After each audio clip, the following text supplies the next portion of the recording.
to survive the classroom. I was doing the Teacher's Lounge show with Gasper Randazzo and Philip Lindsay. And this time we went to Richmond, Virginia. I told you guys last episode how excited I was about going and that I was going to get to see some former students and that I was going to also get to see my former administrator. And I did. And it was so much fun.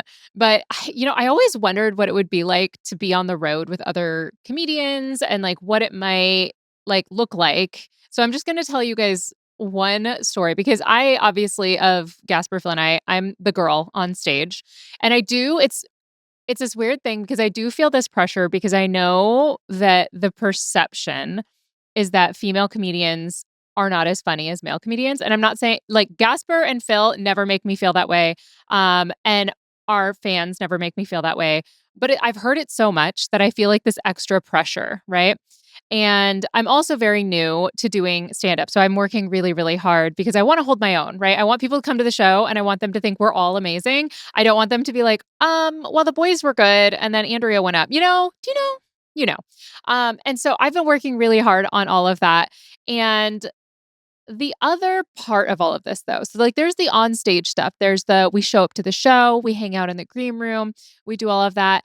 And then there's all of these other dynamics that when you are working with these other people matter a lot more than I thought. So, for example, like the green room hangout time before a show and after a show is so much like hanging out in the teacher's lounge, where like when you're out on stage or in your classroom, like it's not going to matter who these other people are. But if you're going to be stuck in the teacher's lounge with these people, which obviously is a play on the name of our show as well, the Teacher's Lounge, but it matters so much. And so we've had a bunch of openers and everyone's been really cool.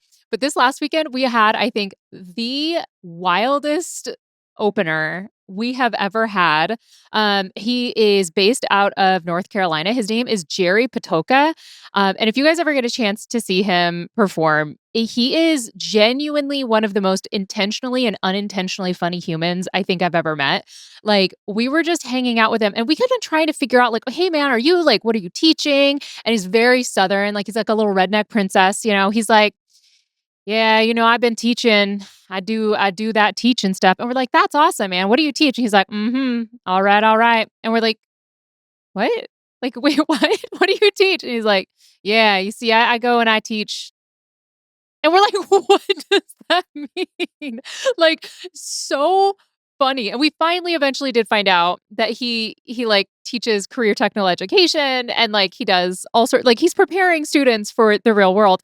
But he is so funny on and off stage that it just made the whole green room hang so much fun, which is one of like the joys of doing these shows is getting to meet comedians in different places. And like comics are weird, man. Like, cause you never know, even if somebody is really personable on stage, that could just be their on stage presence. And then they get off stage and they're just reading their notes. They're doing like whatever it is.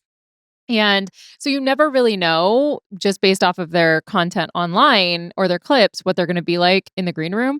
But we've been so lucky. Everyone has been super cool. It was just that Jerry was someone who none of us had really worked with before. And he was a wild, wild ride. So if you are in North Carolina and you get a chance to go and see one of his shows, he does a lot of opening, stuff like that. And we might have him open for a couple more Teachers Lounge shows. But he's a gift, honestly. He is an absolute gift.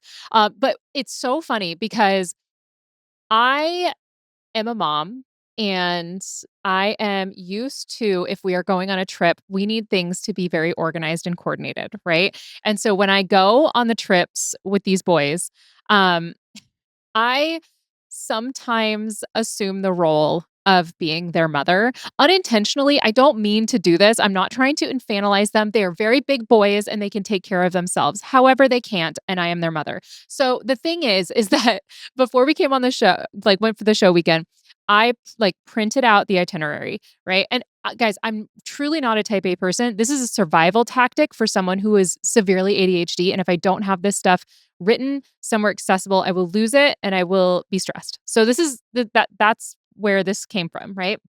So it had the agenda of when we have to be at shows because the last 2 weekends we've had shows, we will get to like noon and Gasper's like, when is our show? Like what? What do you mean, when is our show? That's why we came to this state. Like, what does that mean?